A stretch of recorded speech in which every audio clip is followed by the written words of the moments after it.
Alrighty guys, so in this video I'm gonna be going inside the legendary Concorde. This is actually my first time seeing an actual Concorde in person, and even though it's not flying anymore, it's really amazing to get to see this aircraft. Wow. Man, supersonic travel was like big in the 60s, throughout like 1970s, 80s, and yeah. So this particular Concorde was operated by British Airways, and the registration of that aircraft is Golf Bravo Oscar Alpha Golf. So here it is itself. There's the British Airways tail. And man, like I said, this is a legendary aircraft. And we're about to step inside, boys. Here we go. This is gonna be amazing. Man, look how small the windows are. Probably this is for the reason for this aircraft, why they're so small. Alright, so let's head in. Let's head inside, boys. Let me turn down my ISO real quick. And probably turn down my aperture. Oh man. Look at the spacing here. Wow. It's a bit crowded, and here are like all the controls of the aircraft right here. Wow. Really small. There's like a flight engineer desk, the captain seat, and like the co-pilot seat.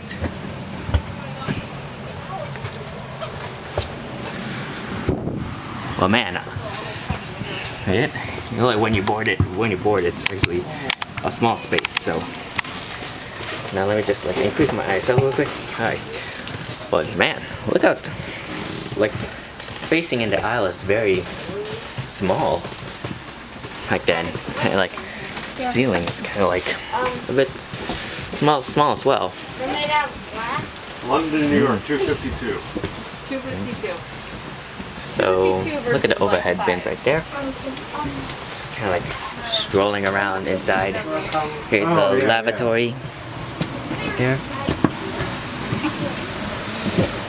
And apparently you can't proceed to like the very back, cause like, but I'll show you guys like the economy seats. These are arranged. Yeah, I can't. This is the best ISO I can go to. But this is arranged in a 2-2 configuration.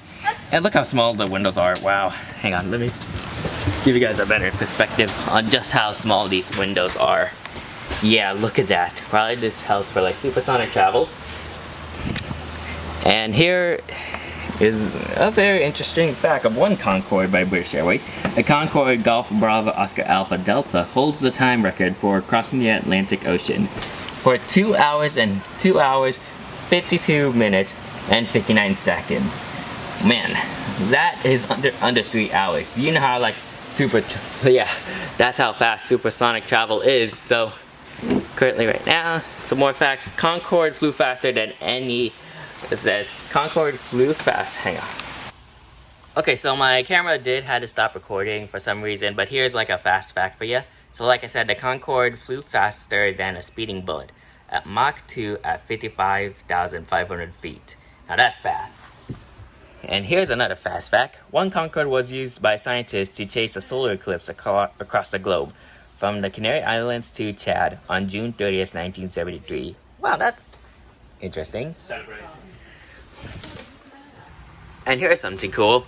When you're like inside the Concorde, and when the Concorde is actually traveling, you can actually see like the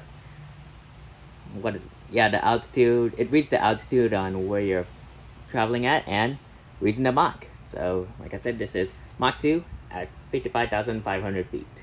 So yeah, that's technically like the Concorde's cruising altitude and cruising speed. So yeah, that is totally fast. So at supersonic speed, the aircraft stretched 6 to 10 inches due to the heating. So yeah, because like the aircraft's going fast, it is very fast. And this is another lavatory. Honestly, if I were like this tall, then I would just have to like bend down in order to like go inside. Even I do have to like bend down here, because like, oh man, it's like the spacing of this thing is just so small. So here's the delta wing of the aircraft right there, and you can see more better just how small these windows are. But yeah, they are powered by Rolls-Royce afterburners. I kind of don't know what the name was, but I will show you like a text on what the name of these Rolls-Royce engines are. And yeah, so here's the front of the aircraft right there. Here's like the landing gear. There's also like the back wheel as well at the tail section. This really helps prevent tail strikes, since like this aircraft comes in fast on landings, so they wanted to use like this tail wheel to help prevent tail strikes. So yeah, once again, let me just go inside of the plane itself. Still have to like bend and Oh my god. yeah. And yeah, I noticed like this like trip was short because like it didn't extend all the way from the fuselage, which is basically back there. But yeah, Concorde, what a legendary plane, and I'm so happy to finally get to see Concorde for the very first time.